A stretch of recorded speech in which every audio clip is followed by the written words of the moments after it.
Bonjour à tous. J'aimerais vous présenter ce que l'on appelle la veste de combat d'utilité générale marque 2 ou comment qu'on l'appelait dans mon temps, la vareuse de combat. Il s'agit d'une veste dite 3 saisons, mais qu'on portait généralement vraiment en 4 saisons. Donc, le modèle lui-même a été basé sur ce qu'on appelle le pattern 1964, la refonte, on pourrait dire, de 1964 de l'armée canadienne. Donc, avant ça, on avait la 1951 qui a été très influencée par la fin de la Deuxième Guerre mondiale et par le matériel britannique et américain et blablabla. Certains vont reconnaître déjà des caractéristiques de cette veste qui sont encore utilisées de nos jours. Donc, les formes générales et tout et tout. Donc, c'est un design, on pourrait dire, à succès. Avant de détailler la chose, j'aimerais expliquer deux, trois petits détails intéressants. À l'époque, la doctrine, on commençait les opérations qu'on pourrait dire mécanisées. Donc, qu'est-ce que l'armée canadienne pensait à l'époque? C'est que le soldat, le fantassin en général, allait être transporté dans un TTB, un transport de troupes blindées, ou APC en anglais, et allait avoir simplement besoin de son fusil, ses munitions, un peu d'eau, quelques rations, et c'est tout. Sortir du véhicule, aller faire son travail et revenir. Donc, le matériel lourd se retrouvait dans le véhicule.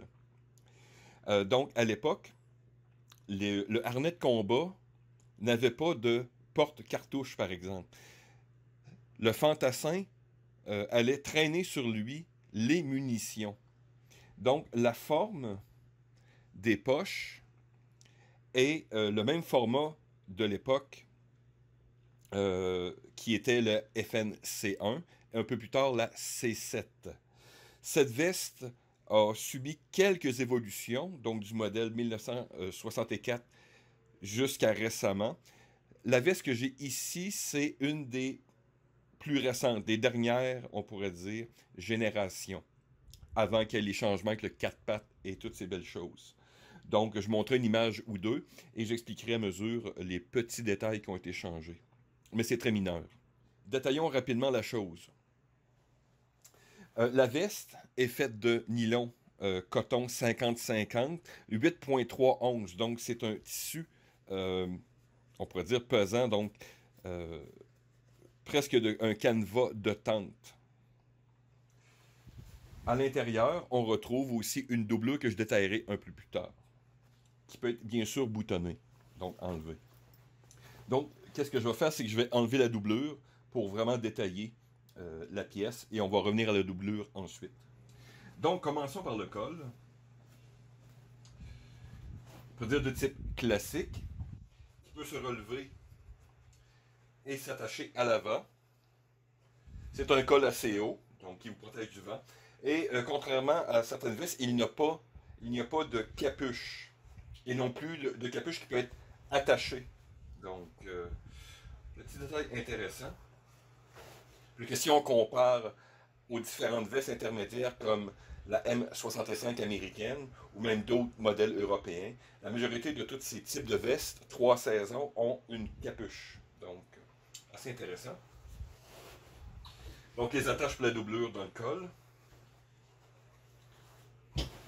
Vous avez des épaulettes, bien sûr, pour mettre vos grades, unités et autres. On voit que cette veste-ci est plus récente puisqu'elle dispose du drapeau du Canada, ici brodé.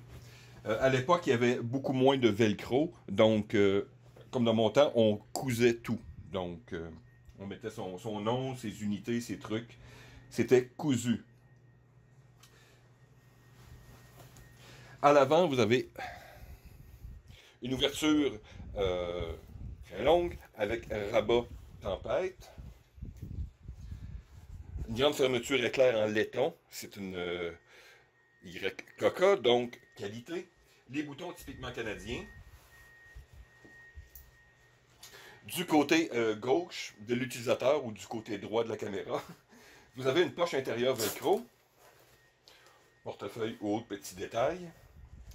Et comme les vestes de combat typiques, vous avez ici sur la poche gauche de l'utilisateur, euh, c'est la poche pour le dosimètre, mais en fin de compte, les gens l'utilisaient pour les crayons ou autres trucs en général, ou pas du tout. Donc, voilà. Comme j'expliquais, la grosseur de ces poches sont faites pour des portes-cartouches. Et l'intérieur est ici rembourré par un nylon, donc pour évidemment faciliter la rentrée ou la sortie des chargeurs. Ah, petit détail, je me souviens aussi. Je pense que je les ai encore dans mes équipements, mais on attachait souvent ces bouches-oreilles, ces protections d'oreilles ici. C'était une petite boîte rouge. Je vais essayer de la retrouver, peut-être prendre une photo, mais bon.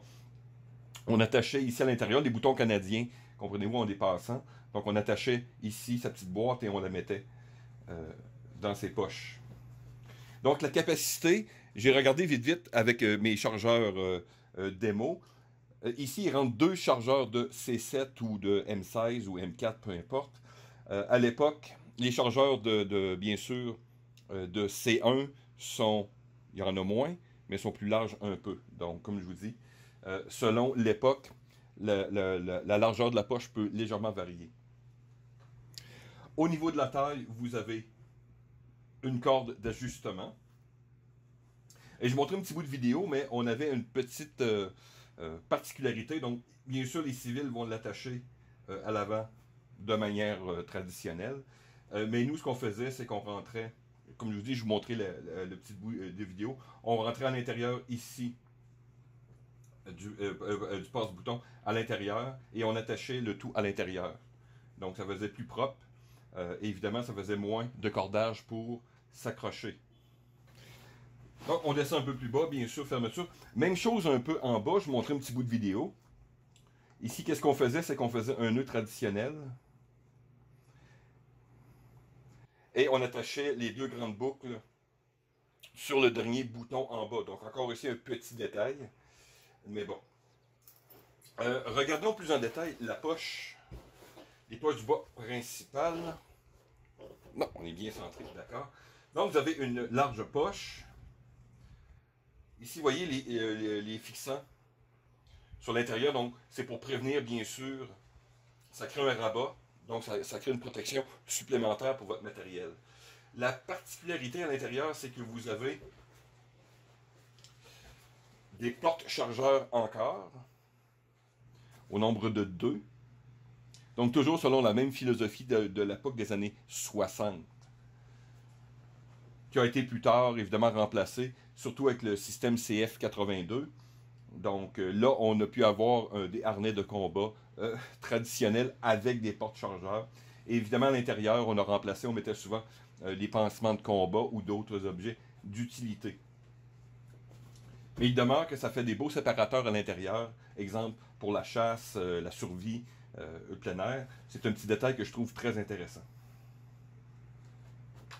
Pour les ajustements de poignets, donc, vous avez ici un passant, donc à deux boutons, encore ici traditionnel armée canadienne. Petit détail, moi ce qui m'agaçait entre autres, c'est que c'est vraiment très ajusté. Donc, il y a une qualité et un défaut, c'est-à-dire que vous ne pouvez pas vraiment rouler les manches, à moins que vous ayez des très petits bras. Donc, c'est très difficile de rouler les manches, comprenez-vous, s'il fait plus chaud, ou pour vous donner un look supplémentaire. À l'inverse, l'avantage, c'est que la veste elle-même, quand elle est bien ajustée, vous n'avez pratiquement aucune perte d'air, comprenez-vous, chaud. Donc, c'est vraiment une veste qui est adaptée à un climat froid. Maintenant, passons à la doublure. Il y a eu aussi quelques itérations selon les générations pour la doublure. Les premières, si je me souviens bien, ressemblaient beaucoup à ceux qui étaient britanniques. Donc, il y avait le typique motif de quadrillage. Mais un peu plus tard, l'armée canadienne est revenue avec un principe beaucoup plus simple. Donc, on a une doublure ici encore, on voit un nylon beaucoup plus fin. L'intérieur est un polyester inconnu, mais qui fait le travail. Vous avez les boutons d'attache, 3. Ceux pour les poignets, et 2 à l'arrière pour le cou. La veste, détail aussi, c'est qu'à la base, n'est pas fait pour être souvent fermée sur elle-même. plusieurs de ces types de doublures viennent souvent qu'on veut juste simplement porter de manière seule, ou quand il fait très froid, donc on prend juste la doublure, on la garde dans son harnais de combat quelque part. Donc, pour les nuits, mettons, d'OP ou peu importe, on va simplement le dérouler, le garder par-dessus ou en dessous, exemple de sa veste de chemise de combat régulière. Euh, mais il y avait toutes sortes de manières que vous pouviez l'ajuster. Mais c'est pour vous dire que la veste n'est pas conçue pour être portée, comprenez-vous, seule.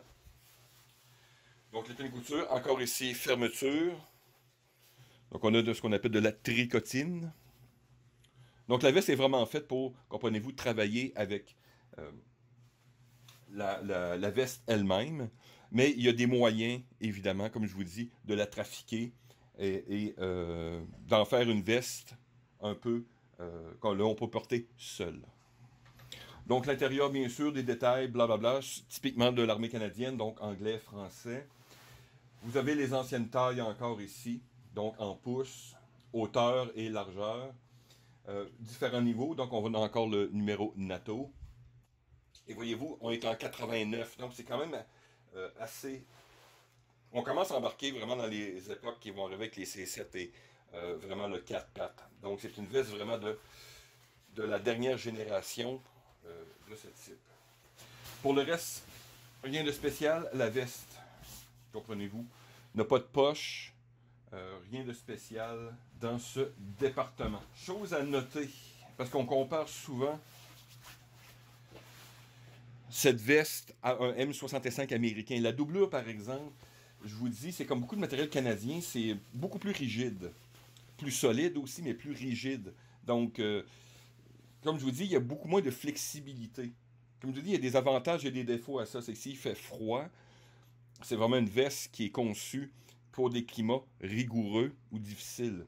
Mais si vous parlez de confort, c'est pas une doublure qui est extrêmement confortable. Il y a un petit côté rigide, mais bon, voilà.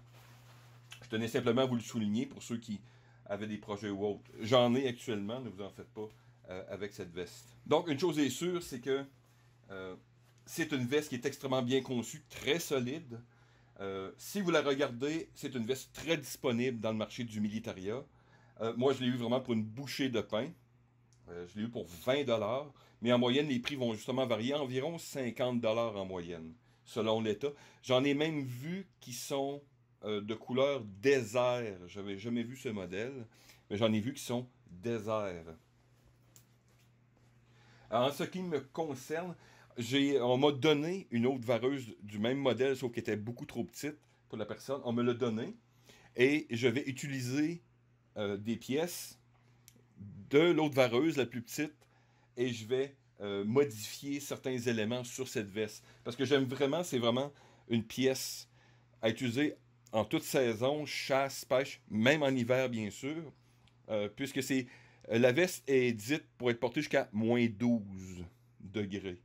Mais je peux vous dire que si vous avez un bon gilet de laine en dessous, vous allez passer à travers l'hiver sans trop de problèmes. Voyez-vous ici, j'avais l'autre vareuse que j'ai déjà commencé à cannibaliser. Et une des premières modifications, c'est que j'ai enlevé des poches. J'ai mis, exemple, du velcro. Et qu'est-ce que je vais faire, c'est sur les bras. Bref, je vais ajouter des poches sur les bras. Et avec le reste de l'autre tissu ici, je vais me faire une capuche parce que j'adore les capuches, très important. Et peut-être modifier quelques autres petits détails. Donc, mais c'est pour vous dire que c'est une pièce d'équipement parfaite si vous êtes vraiment un survivaliste ou chasseur ou quelque chose à budget et vous grattez un peu sur les internets, vous allez avoir cette veste pour vraiment une poignée de dollars bouchée de pain. Et ça va vous donner des années et des années de service. Alors voilà, merci de m'avoir écouté. À la prochaine.